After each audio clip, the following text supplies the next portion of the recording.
Start. सभापति महोदय, वित्त मंत्री महोदय के बजट भाषण पर कई माननीय सदस्य अपने विचार व्यक्त कर चुके हैं। कुछ सदस्यों ने वित्त मंत्री महोदय के सामने बड़े अच्छे सुझाव प्रस्तुत किए हैं। मैं भी सदन को इस संबंध में अपने विचारों से अवगत कराना चाहता हूँ।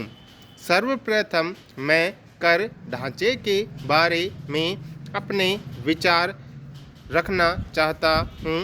बजट में करों में कुछ छूट दी गई है, किंतु कुछ चीज़ों पर कर बढ़ाए गए हैं जो आम आदमी के प्रयोग में नहीं आती है। वित्त मंत्री द्वारा करों में जो राहत दी गई है उससे गरीबों को कुछ लाभ होगा, इसमें मुझे संदेह है। मेरे विचार से भारत की कर प्रणाली को बहुत सरल बनाया जाना चाहिए। कर इस प्रकार से लगाए जाने चाहिए जिससे आम लोगों पर इसका असर न पड़े। हम देखते हैं कि सरकार किसी वस्तु पर थोड़ा कर लगाती है, किंतु बाजार में उसके दुगने दाम बढ़ जाते हैं। कर बढ़ाने के साथ साथ सरकार को यह भी कहना चाहिए कि किस किस वस्तु का दाम नहीं बढ़ाया जाएगा। सरकार यदि ऐसा नहीं करती है तो वस्तुओं के दाम बढ़ते जाते हैं और सरकार उसे रोक नहीं पाती है। सरकार को ऐसे कदम उठाने चाहिए जिससे देश की गरीब जनता को लाभ मिल सके। महोदय, यह खुशी की बात है कि सरकार का ध्यान मूल्यों के बढ़ने पर पूर्ण रूप से है। इस बात के लिए सरकार प्रयास भी कर रही है कि भविष्य में मूल्यों में वृद्धि न हो। बजट में इस बात का भी जिक्र किया गया है कि जो असंतुलन है उसको भी दूर करने का प्रयास किया जाएगा। यह बहुत ही सराहनीय कार्य होगा और मेरी समझ में इससे देश का विकास होगा। हमारा देश कृषि प्रधान देश है। देश की अर्थव्यवस्था कृषि पर निर्भर करती है। बजट में किसानों के लाभ के बारे में कोई जिक्र नहीं किया गया है। किसान मेहनत से अपने खेत में अनाज पैदा करता है।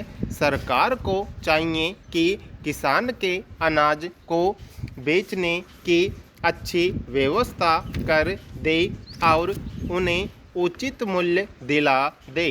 इससे किसान अपने खेत में पैदावार बढ़ाने का प्रयत्न कर सकते हैं।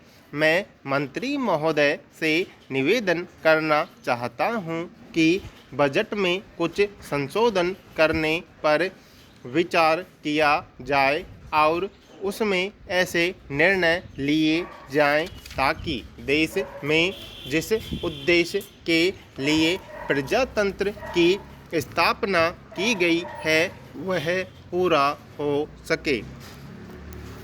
माननीय सभापति महोदय, इस सदन में दहेज प्रथा पर अपने विचार प्रस्तुत करने के लिए आपने मुझे जो अवसर प्रदान किया है उसके लिए मैं आपका अत्यंत आभारी हूँ। इसके लिए मैं आपको हृदय से धन्यवाद देता हूँ। इस सदन में कई सदस्य ऐसे प्रांतों से आए हैं जहां इस समस्या का प्रश्न पिछले कई वर्षों से उठ रहा है। सबसे पहले यह प्रथा पश्चिम बंगाल में थी जो अब धीरे धीरे अन्य कई राज्यों में भी फैल रही है और ऐसा लगता है कि प्रति वर्ष इसमें कुछ न कुछ वृद्धि ही होती जा रही है। पहले लोग जितना दहेज देते थे अब उससे कहीं ज़्यादा दहेज दिया जा रहा है।